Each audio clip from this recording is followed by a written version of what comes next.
Selamat siang semuanya. Assalamualaikum warahmatullahi wabarakatuh. Salam sejahtera untuk kita semua. Saya hanya akan sedikit menyampaikan dari bidang ilmu saya.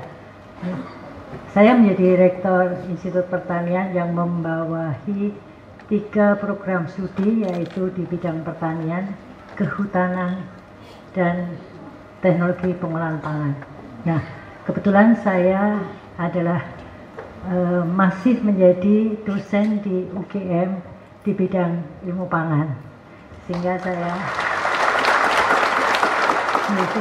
akan bercerita tentang itu, tentang ilmu pangan. Jadi kalau kita melihat pangan ini merupakan komoditas yang sangat strategis, ekonomis, dan politis, ya kan?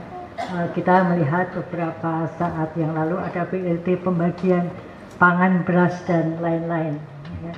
Itu sehingga kebutuhan akan pangan itu luar biasa, terutama kalau kita melihat di tahun 2050 itu kurang lebih kebutuhan pangan itu akan meningkat menjadi 70%-nya lebih tinggi dari kebutuhan pangan sekarang.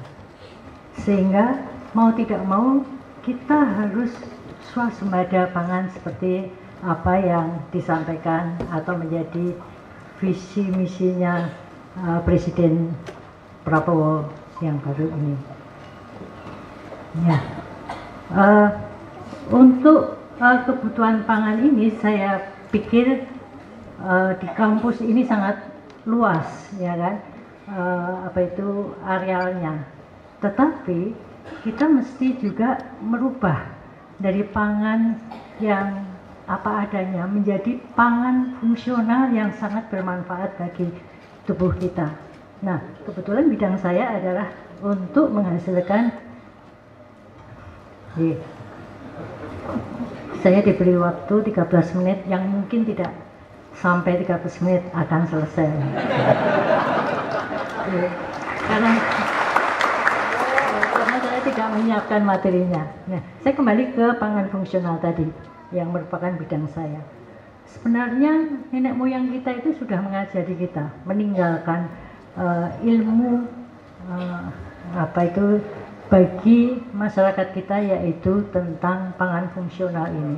Coba kalau kita lihat nenek moyang kita itu jarang sekali dengan mendapatkan penyakit-penyakit yang luar biasa yang banyak dialami oleh masyarakat sekarang ini. Seperti misalnya mempunyai tensi tinggi, mempunyai kadar gula yang tinggi di dalam darahnya, kolesterol, dan lain-lain. Nah, sementara itu sebenarnya bisa dibuat, yang proses pembuatannya itu merupakan warisan dari nenek moyang kita, yaitu proses fermentasi. Apakah Bapak Ibu semuanya yang ada di sini itu tidak mengenal tempe? Pastinya mengenal. Nah, itu adalah proses perubahan dari protein yang ada di dalam kedelai menjadi peptida bioaktif yang sangat bermanfaat, berfungsi untuk menurunkan tensi, menurunkan kadar gula di dalam darah, kemudian kolesterol, dan lain-lain, ya. Dan itu sudah diteliti secara akademis melalui penelitian di laboratorium, itu memang nyata, ya. Jadi mungkin dari adik-adik semuanya itu, dari adik-adik mahasiswa ya, itu nggak suka tempe, ya kan. Nah, kita bisa merubah dari produk-produk itu menjadi produk-produk turunannya dari tempe itu. Pada prinsipnya protein itu harus dipecah. Nah, kalau nggak suka ya mungkin pakai metode perkecambahan. Perkecambahan juga merupakan proses untuk menghasilkan pangan fungsional. Nyata. Bentar.